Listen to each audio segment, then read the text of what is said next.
airbags can malfunction in many different ways besides just failure to deploy. Can you be sure that your car's airbags are going to function the way you need them to? Well, that's what we're going to ask the lawyer on today's episode. Hi again, everybody. I'm Rob Rosenthal with AskTheLawyers.com, and my guest is attorney Raymond Hatcher with the Sloan firm in Longview, Texas. Ray, thank you for making some time and helping us out today.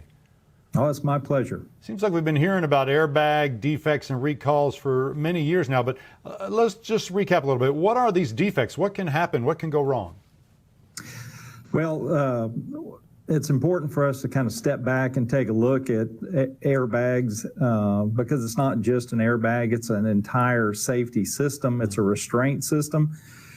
It's an incredibly complex system in today's vehicles. It's over the years since they were first started using them in the 90s, the technology has just grown by leaps and bounds. And today you've got these incredibly complex computer-driven algorithms that actually make decisions on whether the airbag and what airbag and how hard the airbag should deploy, how long it should stay inflated, all based on data that the vehicle is assembling as the crash sequence begins and plays out. So whether the airbag should or shouldn't deploy, that's a question that you have to have some background and data to ascertain. But generally speaking, if a vehicle is in a severe crash and the airbag doesn't deploy or airbags don't deploy, then something's wrong and needs to be checked into. It may seem like an obvious question, but what are the risks to the driver and passenger should the airbags malfunction? Well, it depends on the type of collision it is, but obviously the most serious situation is death because airbags are very effective against or preventing people from being killed. In fact, in some studies looking at driver's side impacts on people in SUVs, airbags reduce the risk of death by about 52%. So death is the number one consequence of failure to deploy, but you also see other things like neck injuries, paralysis, facial injuries, of course, any kind of serious bodily injury that the airbag would have prevented. I don't know. Thankfully, I've never been in such a serious collision, but I don't think the first thing I would think about after that collision is, did my airbag operate the way it should have? Is this the kind of thing that maybe most people don't think about? Is this why they need an attorney that's experienced in this, or is it difficult to determine if the airbag has malfunctioned? Well, airbags can malfunction in many different ways besides just failure to deploy. Right. You can have late deployments. You can have under inflation if the bag has suffered some kind of abrasion or cut or something like that. You can have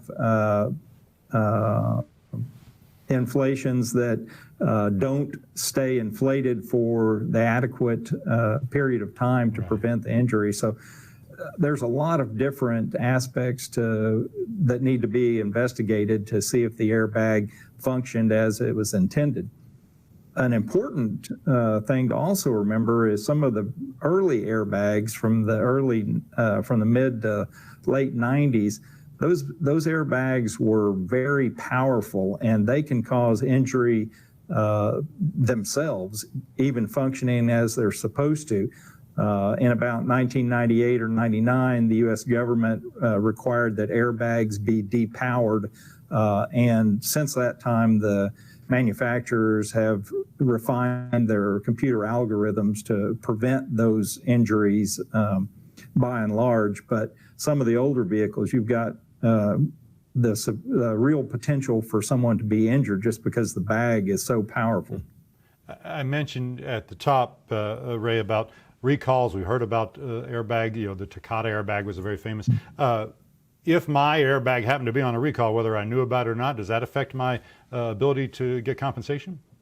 Well, it does. First of all, if the airbag is recalled, the real issue is, did the manufacturer undertake an adequate effort to notify the people that needed to be notified? In other words, everyone that has a car that has that defective airbag in it. So whether the manufacturer did a good job doing the recall is an issue. Whether you actually received notice of the recall is an issue. Whether you acted on it and had the recall repair done, that's an issue. And for example, in that Takeda airbag recall that you were referring to, that affected about 70 million vehicles. And the fact of the matter is they just didn't have 70 million extra airbags to replace those. So there were people driving around in vehicles that had an unsafe or potentially unsafe airbag.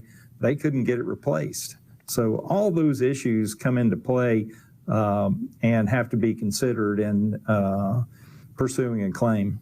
It sounds, just from our little short time talking here, it's a way more complicated thing than I may have realized from the beginning. So it sounds like it's really important to have an attorney on your side to help sort all this out for you. It is. The restraint systems, including airbag systems in modern automobiles, are some of the most complex systems that I'm aware of.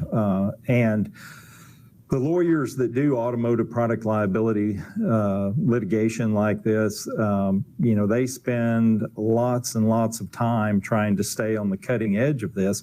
And even so, we have to hire multiple experts in these cases, accident reconstructionists, airbag experts, design experts, biomechanical experts. It's not uncommon to have 8 or 10 different experts in one of these cases, and they're very, very expensive. So it's not uncommon to have hundreds of thousands of dollars tied up in these cases.